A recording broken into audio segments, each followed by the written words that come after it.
They say words have meaning, right? And pardon my language, but you can't half-ass all in.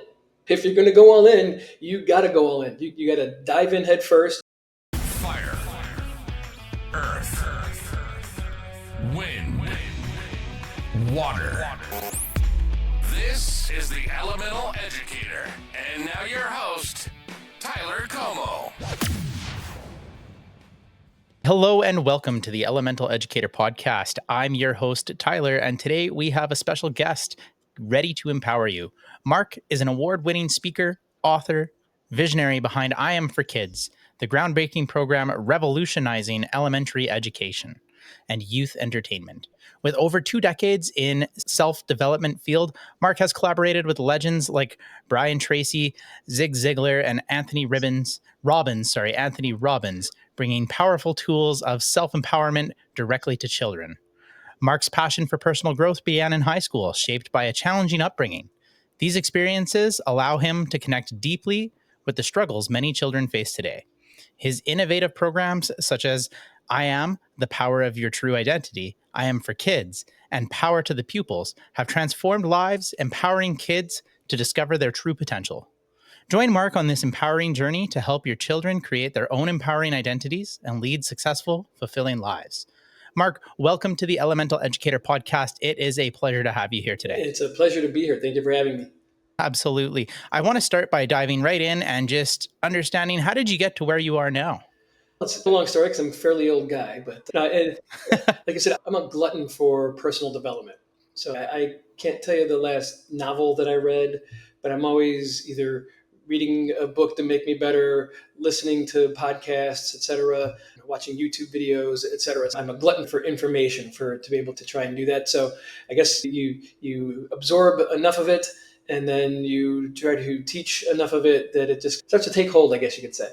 Thank you for that. Now, we mentioned in the intro that you had a bit of a challenging upbringing. Yeah. And along that journey, how did that help you find your own personal values? I think sometimes when challenges like that arise, regardless of how old you are, it forces you to, I guess it's like a fight or flight type of response kind of thing. So for your audience, the challenges that I had is, if my upbringing, if you had to classify it, I would say we grew up as upper, lower class. And what I mean by that is that I never missed meals or anything like that. And I got to play Little League.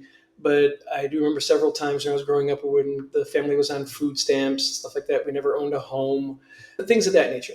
We were latchkey kids. I'm the youngest of 3 boys by 6 years. I was the one who was planned. I was supposed to be the girl. That didn't work out for my parents. But my one brother, basically, if we ever had any type of disagreement, he solved that with his fists. There was one time in particular when I was about 7 years old. My uncle, who had just gotten home from Vietnam, was coming to visit us. It was the first time any of the family was going to meet him. Less than a week prior, my brother had beaten me up so badly that I was so bruised that when he saw me, he asked my parents if I was born with birth defects. I don't say that for sympathy, but I do believe that the fact that happened, it did wind up making me stronger internally, that I wasn't going to let that define me, kind of thing. And eventually it got to the point to where I got big enough where I made him stop. That's quite the story, and that would actually lead to, as you age, a lot of growth, a lot of reflection, a lot of moments to persevere from.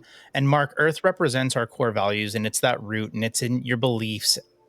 Now, this has shaped the mission of I Am for Kids, but how do these values influence the way you approach empowering children?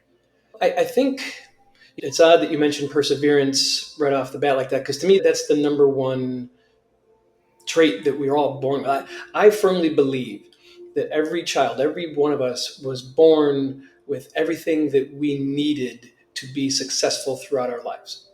I talk about perseverance. Like, when was the last time that you saw a kid quit trying to walk?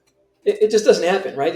They fall down, they hurt themselves, they cry, but what do? They wipe themselves off and they just get back up and they do it. And that every kid is designed for growth, literally at a biological level, right? From a cellular level. And it's all about the perspective that they have. Because when they're babies, I know when my oldest had her first child, she was all nervous about being a mom. So don't worry about it. The first 6 months are easy Because pretty much wherever you set them down, they're going to be there. They can't crawl yet. They can't run away. So don't worry about that. So they're used to seeing things at that level. And then as they grow, when they're learning how to walk, what do? They go over to the coffee table. They hold on to the top and they're like, ooh, there's a cup of something or there's a plate of food or whatever on the coffee table. They didn't see that before, but now what is it? They do what is natural. They want to discover it. So you got to move it up a little bit higher. And then when they get a little bit taller and they're standing and they're walking all the time, now they can see things that are on the countertop. Ooh, I didn't know that was there. And then they can see things that are on top of the fridge. And what do? They open up the drawers and they climb up on the counter. They're always being adventurous and curious.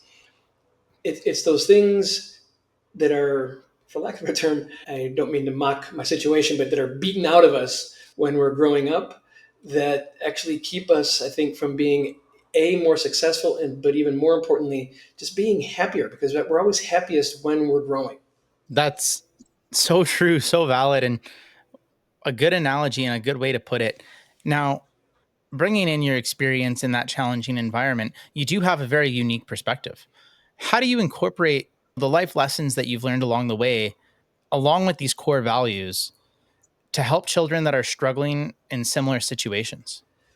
So one of the things that I teach is I'm also the eternal optimist, right? I've read this book by Dr. Leonard Seligman, as a matter of fact. It's called Learned Optimism, and he talks about how some people are just innately more optimistic or pessimistic, right? When I'm teaching kids how to develop that empowering identity for themselves, a lot of times I say you should build your own role model.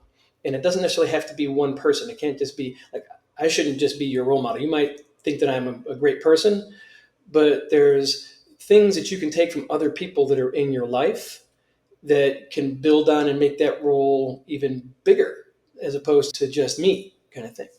And that I'm willing to bet that let me say that, rephrase that.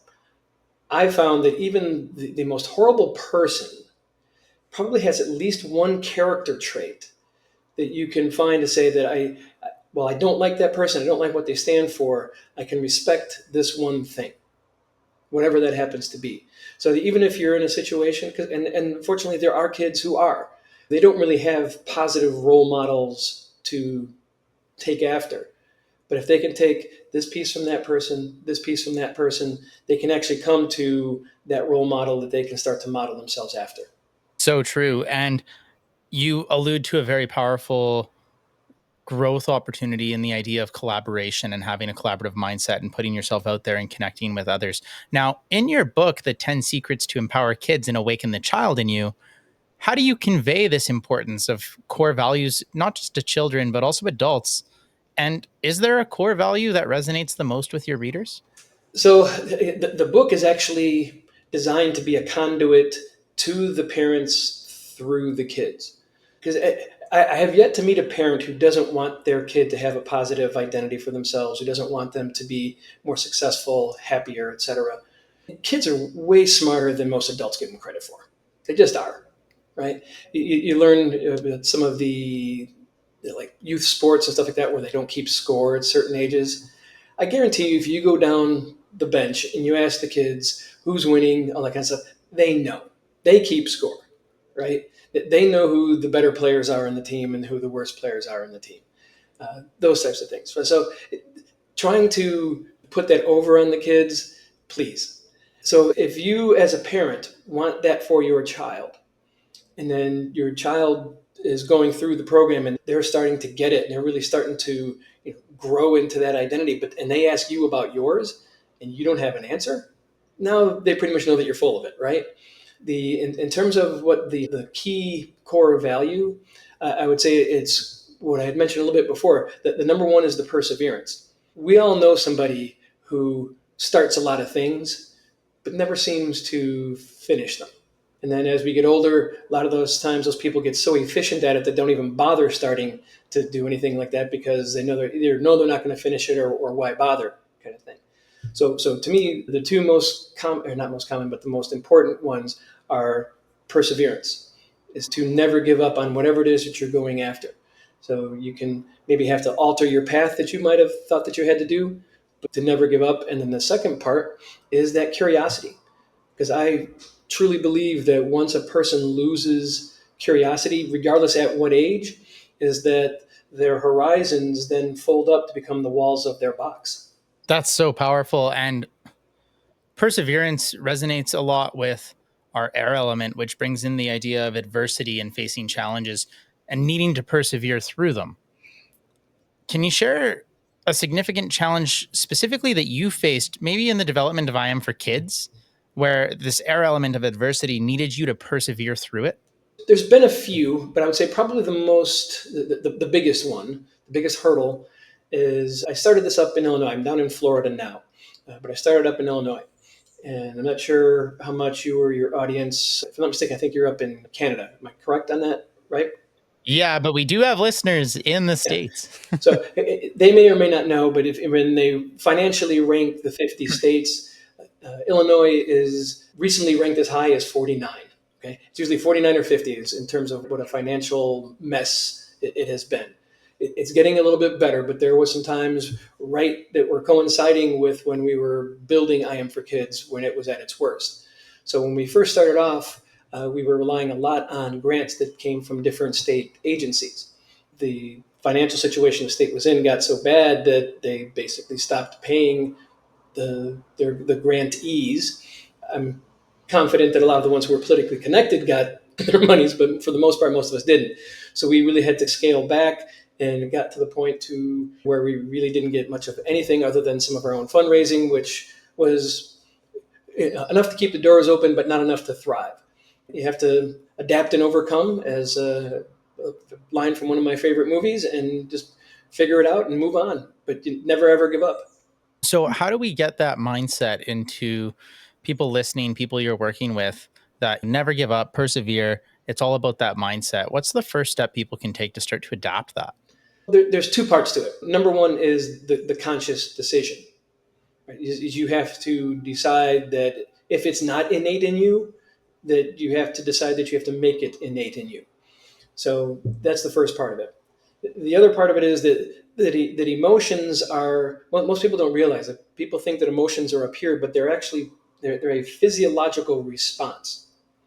And I can promise you is that every one of those people who comes to that point where it's like you can literally see it in their body where something will happen and they'll just literally just go like this, right? And you can tell they've shut down. That was their physical response to, okay, I quit. I'm just done. I can't handle this anymore. So if you recognize that is the physical pattern that you run when you give up, all you need to do is then change that physical pattern, because that then changes the chemical reaction between the mind and the body to be able to keep doing that.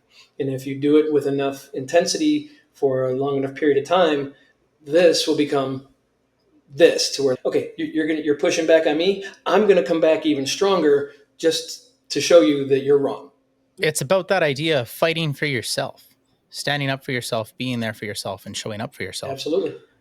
Now, along your way as a keynote speaker, working with some of the legends like Brian Tracy and Anthony Robbins, there's had to have been additional hurdles along the way that you've had to overcome. What have you really leaned on or rooted yourself in to really overcome that adversity? I'd say that's probably one of the areas where I've had the least amount of adversity. The only the main adversity is just not being able to be on enough stages to get the message to more people. Because that's what drives me behind is that I see the impact when I speak. And I see the impact when I'm working with kids and I'm working with families. The fact that I not so much can't get to, but haven't gotten to more and more of those people yet is what drives me. There's a great quote, I think it was by a gentleman by the name of Richard Bach, and it's here's a test to see if your mission on Earth is complete. If you're alive, it isn't. And this is my mission, is to spread I Am for Kids and this whole identity building process to as many people around the world as I can get to until I go in about 40 years. And the great thing about what you're doing, Mark, is it's rooted in such a good, kind, and genuine place that the perseverance is probably easy to push through. because you lean back onto why you're doing it, and you're doing it for all of the right reasons that not only make you feel good, but make the people around you feel good. And when you have that ubiquitous, encompassing support, it's a lot easier to persevere through some of the harder times, some of the challenges. Absolutely. Now, and this is where we get to segue a bit from the idea of perseverance to now taking action on the things to overcome that, and to get some grit and to make some decisions. And we start to flow into the water element, which is about implementing change. So maybe in your own process or in the process for others, how have you driven meaningful change in the realm of youth empowerment with your programs? Have I done it? If I'm answering it the way I think that you're asking the question, is by getting it out to as many people as possible. So that's why there's two parts, I guess you could say, a right hand and a left hand to what I do. One is the foundation, it's the I Am for Kids Foundation. And that, for the audience who doesn't know, is I created a program that's me interacting with 5 animated characters who are all based on real kids, by the way. And that's designed to sit on top of the curriculum in 2nd through 5th grade. So the foundation is set up purely to get that to as many schools as possible. Literally, all an elementary school has to do is go to the foundation's website, fill out the form, and after vetting to make sure that's an actual school, etc., we will give you access to the program for life for free. My team will go out and find sponsors and stuff like that to make it all worthwhile on our part. So that's truly an altruistic project there. The other part is on my website, thebegreatguy.com. That's where I do stuff where I do coaching with families. Homeschool market is a huge as well, where a lot of people are looking for this type of information, etc. Everything like that. So it's just really the question of knowing how powerful this is and getting these tools to as many people as we possibly can over as quick a period of time as we can, because it's really needed these days.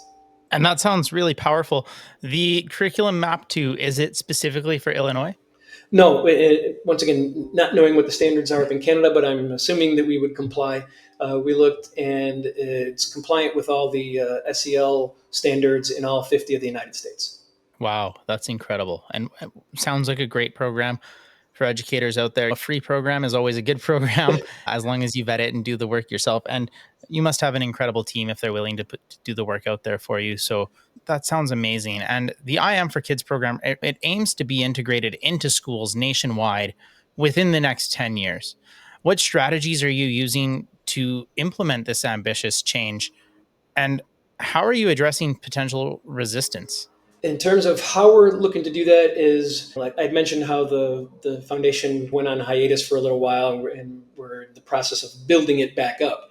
So right now we're doing our best to take advantage of the better technology that exists now than when it was created, in terms of all the social media, etc. In terms of from like a business standpoint, before I used to be behind the foundation trying to push it forward, but everything was always about the foundation. And then I was just there sticking my head around saying, hi, I'm the guy who did this.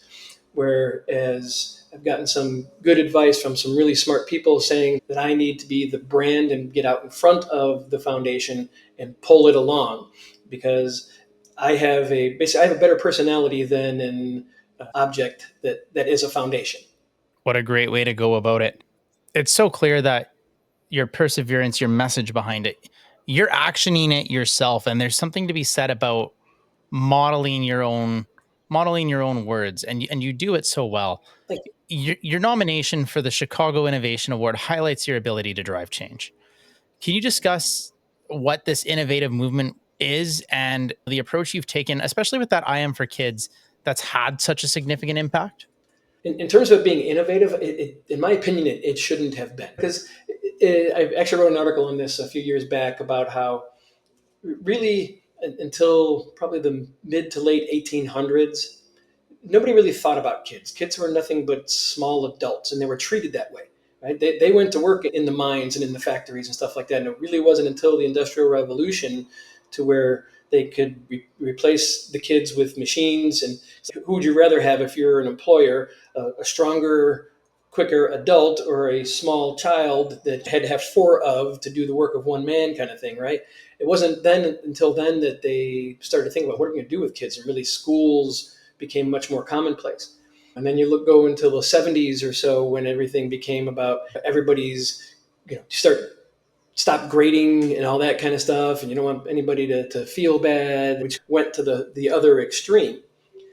But when it comes to, if you don't mind, I'll share as briefly as I can the epiphany that I had in 2009, where, as I said, I've been working with adults for over a decade, doing a lot of this things and doing a lot of other corporate training as well. And I've been, I said, this glutton for personal development, and I've been using it with my kids literally since they were in the womb. And I coached youth sports and used it with the kids that I worked with. And there wasn't a summer that went by where one of the parents would come up and was like, "What did you do with Tommy? He just seems to be a little bit more confident. I can't put my finger on it, but he just seems like a happier kid." Well, I'm like, that's just what I do, etc. And then I literally had an epiphany on a November night in 2009 to where I was in bed. I was in that stage of sleep before you hit REM when just eyes opened up. I said, "You dummy, you know this stuff. All you have to do is come up with a way that'll make it entertaining and engage kids, and you can actually have the biggest impact," right? Because when you're working with adults and you have to do some of this stuff, there's the term baggage. There's all this emotional attachment that we've got to the connections that have been made in our brain with these different things, that you have to literally get very substantial emotional pain to be able to break those connections. Kids don't have that yet. They don't have the baggage. So you can literally just start building the positive foundation without having to tear down the negative one. And uh, unlike a lot of the other great ideas that when I got up the next morning to write them down, I was like, "Oh, what the heck was I thinking about last night?" I got up that night, went downstairs, got out a legal pad and started writing. And about 80% of what I Am for Kids is today came from that night. I don't know if you can tell, but I'm getting goosebumps just going back to that night because it was that powerful. Mark, that is incredible. And I'm glad you had it because it's led to such a great thing. And the epiphany that you've had, it's actually the fire element, which is your motivation, your drive. It's also a bit of risk that's involved in it and some decision making processes. Now, saying yes, I'm going to do it is a risk in itself. But what's been one of the riskiest decisions or just decisions in general that you've had to make? And how did you root yourself in sticking with that decision and seeing it through? There, I would say it was the same decision, just had to make it two separate times. So literally that night, the morning after the epiphany, I realized that everything that I had learned and experienced and gone through was to put me at that specific place in that specific moment to create this. So it was almost like the decision was made for me, right? That this is now your mission. This is why you were put on the earth. So that night, I literally shut down the training business that I had, which was pretty successful. I was making six figures, not making in the millions. It wasn't Tony Robbins or anything like that, but we were doing okay.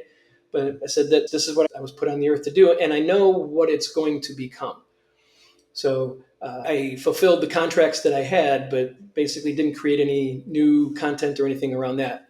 Then we ran into the financial issues we were talking about with the state of Illinois, and had to figure out whether to quit or to not. And again, I can't. I don't want to say so much that it's a divine mission, but it is, because I do feel that while I created it, that there was some sort of bigger force at work in helping me to get that, whether it was just moving blocks out of the way so that it could download into me or whatever it happens to be. At some point, there was a point where we had to make a decision. Do we play it safe and back out of this, or do we go all in? And I decided to go all Texas Hold'em and just put it all in. I love that. And that's a bold decision to make. It's a scary decision to It is. make. Usually, when you decide to go all in on something, it leads to more investment, it leads to more joy, it leads to happiness. But that decision to go all in is very scary. So, for the people listening as well, how do you suggest they commit to going all in on something? They say words have meaning, right? And pardon my language, but you can't half-ass all in. If you're going to go all in, you got to go all in. You got to dive in head first. You can't just put your toe in the water and say, "Yeah, I'm all in." Okay, well, maybe I got my up to my ankle or up to my knee. You got to go. You got to go full speed into that wall, and just know that by the time you get there, that to use a Wile E. Coyote kind of thing, that the hole will be there. You'll be able to go through that wall. Absolutely. And Mark, you have such an extensive background in this idea of self development and leadership roles and all of the things you're doing. How do you approach that with power to the pupils and ensuring that it resonates with children as well? Like I said, the way of having to get kids to want to accept this is to present it in a way that in a format that they'll not only understand but also engage with. So, power to the pupils. For those of you who don't know, it's a number of different things. It's a really what it's a TV show that we are developing, which is real stories of real kids who have gone through the program, and they're now embodying the identity that they create for themselves and showing the impact that it's made, whether it be in their family, their school, their community, and sometimes beyond. And it's the world's first animated reality-based TV show for kids. So that engages the kids. We keep the stories relatively short because we know that no kid's going to sit and watch a 30-minute long show, but in a 30-minute episode, we can have 2 or 3 stories of the real kids. And then once again, now that they're like, hey, that's cool, I think that's impressive what this character did. And then what we do is we give, with the parents' permission, of course, is they then have the opportunity to become the next I Am for Kids character. So now they've got something to brag about. It's, hey, did you see the episode last week? That's me. And then that is how we will be growing out the character base, if you will, for being able to do different things like movies and stuff like that. So, for example, right now we're developing that show and we're putting together the pilot. And we're actually holding open auditions on TikTok and Instagram for kids to be the voices of the characters that are in the pilot. So if anybody's interested in doing that, they can go to the website's address. It's www.im4kidsfoundation.org. Near the top of the page, it talks about the open audition. There's a PDF that has the rules and the script, etc. And all we say is go on either TikTok or Instagram, have the kids read the script. We'll select the top 10 for each character, and then we will put it back out to the community and social media and let them vote who they think the voices should be. And once we've got that, then we're going to take that to all the different networks and streaming services, because this is the type of programming that parents are screaming for. It's so powerful, Mark. Now, is there an age area that you're trying to look for here? This particular one is for 2nd through 5th graders, so you're looking at roughly 8 to 12. But again, because it's a voice, it's not necessarily how they look. We're not going to be super strict on, okay, wait a minute, this kid's 13 kind of thing. But we would ideally like to keep it realistic with the kids that they're portraying and with their voices. Absolutely. What an awesome idea. Is there a timeline on when we can expect to see that come out? We'd like to have the pilot done by the end of the 3rd quarter of this year.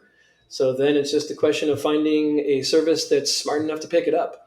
So ideally, it would usually take about a year once it's picked up, because animation, unfortunately, you can't just put a bunch of people together, throw up a green screen, and have them act it out. Animation does take some time, so it would probably take close to a year for that first full season to be ready to where they could be rolled out. So incredible, Mark, and I wish you all of the success moving forward with that production.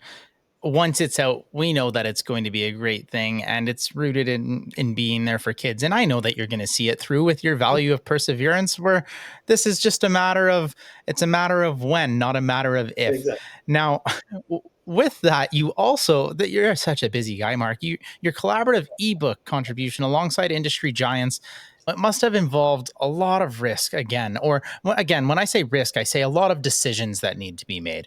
How did you decide to take on which projects that you wanted to do and which ones you said it's not for me? And what impact did that have on aligning with your personal mission? I'm actually glad you brought that up, because I have learned things over time. So there really wasn't much risk in the ebook, because in terms of the people who the other collaborators, they were extremely well known. So I guess maybe the bigger risk was on their part of, what's this guy who we don't really know that much about yet? What's he going to contribute? Is he going to bring our value down, or are we going to bring his up, kind of thing? And fortunately, when they read through what I had contributed, they were all, it's like, okay, he's at our level, kind of thing. So the risk part of it was minimal. Now, in terms of what I work on, in the past, I had been I guess you say more, if you will, to work on things just because of who I might be working with or because somebody needed my help. And one of the things that I have learned over the years is to be clearer about what I'm looking for and what I need to do. I always want to help people, but there are those times where there's only so many hours in the day. There's only so much bandwidth. Who am I going to choose? Am I going to choose me or the other person? Because a lot of times in the past, and I should rephrase it, it's not so much me or the other person, but it's like my project or the other person's project. I often will try to find a way to say, okay, I can't not do mine and just do yours. Maybe we can find a way to take what I'm doing for mine, blend it with what you're doing, and we can do something together. Or if, and sometimes they were like, no, I just want to, in which case, like, okay, check back with me in a year or so. Maybe we can do something then. But for the time being now, it's not going to work. I seem to have heard much more recently is that no is a complete sentence. Is that you have to understand that it is okay to say no once in a while because it's just not the right thing for you or your team or your project. And that's so important with your personal mission, with your core values. There are going to be moments, if you're doing great things, there are going to be moments where you need to say no to other things. And there are going to be moments where you need to analyze and make a sound decision on, is what you're trying to do, does it have alignment? Is it pushing the same thing? Because if it doesn't, and if they're not willing to compromise, if they're not willing to collaborate, it's not worth it. It's not worth your Right. time. You need to be focusing on the collaborating, not the competing. Right. I coined the word around the turn of the century, so back around 2000, and it's co-opetition. So we may be doing the same things and maybe going after the same customer, but if we cooperate, we'll both wind up coming out ahead. Absolutely. And that's a really hard concept to fathom, but it's true. And there's a difference between trying to monopolize something and trying to, just like we said, have that collaborative approach where you can come at it at all different angles, because everybody's going to bring a unique perspective to it that's going to help it just grow together. And it's about having that common language, getting it out there, the perseverance behind the message. So, Mark, what are you hoping people action in their lives tomorrow from the message that you're pushing out? I guess the main thing that I try to push people to do is be less of an adult, right? To live your life more kid-like, to have that perseverance, to keep that curiosity, right? To keep thinking in ingenious ways, the ingenuity. It's like there's a reason why oftentimes kids would rather play with the box that the gift came in than the gift that came in the box. Because usually the gift is designed to do one thing, but kids are just naturally creative and they can turn the box into an airplane, into a car, into a house, into any number of different things. And you'll be so much happier in your life if you just keep those three things as a continual life cycle, if you will, that you're going to find you're going to come up with ideas. You're going to be so much happier. Your relationships will get better. I promise you'll be better at work.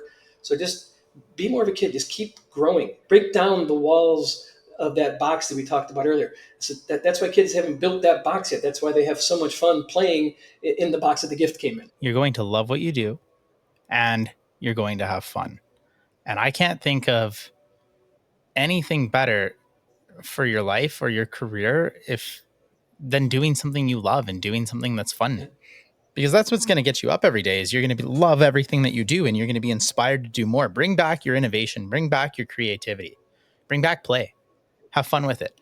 That's where Elemental Educator came from, is that idea of, let's do something innovative, let's do something creative. That's where your show's coming from. It's let's do something innovative and creative. And the sad reality is these things should technically not be innovative things. They shouldn't. But here we are having these powerful conversations, hoping that message out there is getting collectively picked up. Now, Mark, we've talked about the show a little bit here, and that's probably a big focus for you in the immediate future. What does your future look like beyond the show? For lack of a better term, we're stealing the Muppets business model. Okay, everybody's familiar with Sesame Street, a children's television workshop. That is a nonprofit organization. But then all of the Muppet movies, the Muppet shows, Tickle Me Elmo, all the pajamas and stuff like that kids wear to bed, that is a for-profit entity that goes around the nonprofit of the Children's Television Workshop. That's what we're looking to do. So within 10 years, I plan to have the I Am for Kids network, which will have of shows targeting kids at all ages. So like we're talking about the second through fifth graders, for teens, for parents, there'll be talk shows, game shows, you name it. That's on the media side of it. Also looking to build out what we call that one-on-one coaching, but really building out that community that can share. 'Cause I don't claim to know everything. So if we can build communities and masterminds to where we can share with each other, and rising tide raising all of the boats, we want to make sure that that starts to happen. Really, that there's, to a certain extent, I think that there's no limit to where it can go. But those are the two main things that we're looking to do, is to really take this to the grandest scale possible. I know a lot of other people who do what I do in different ways. They have their own little programs, and they're content with going and speaking at a different school twice a week kind of thing. And one of the things when I was putting together I Am for Kids is I didn't want a limiting factor on how many kids we could reach, how many places I could go in a day, how many people I could train to go places in a day. How can we get that to the point to where it's available to everyone? And that's where with the social media, the TV shows, things of that nature, getting that to where it's just ubiquitous, that people just see us everywhere we go. And then like I said, who doesn't want this for their kids? Thank you so much for sharing, Mark. I can't wait to follow up in a year's time, 2 years' time, 3 years' time, and see where this is going and see where it's running to. It's, again, so powerful, and I just can't wait to see where you grow this to. Now, people that are listening that want to get in touch with you, maybe they have some questions. What's the best way for them to get in touch with you? Probably the best way would be to go to either one of the websites. So number one is the I Am for Kids Foundation, and that's www.kidsfoundation.org. Again, kidsfoundation.org. And then my personal site, which is if somebody wants to hire me to come out and speak at their schools or some sort of a corporate event. Also, when we're talking about the family coaching, I've got 3 different online programs that we're putting up there. And that's at guy.com. So the.com. And that's where you'll find all of the different information about me and the programs that we're doing. I love that, Mark. Thank you so much. And alchemists, bring back your inner child. Remember to be creative. Remember to get innovative. Start loving what you do, and recognize that hard times will go away. Give it time, persevere, and push through it. Mark, thank you so much for taking time to sit down and have a conversation with me on the Elemental Educator podcast. It's been such a pleasure of mine to connect with you. Thank you. My pleasure. You've been listening to the Elemental Educator. We hope you've enjoyed the show. Make sure to like, rate, review, and subscribe. We'll be back soon, but in the meantime, find us on Instagram, Facebook, and X at Elemental Educator.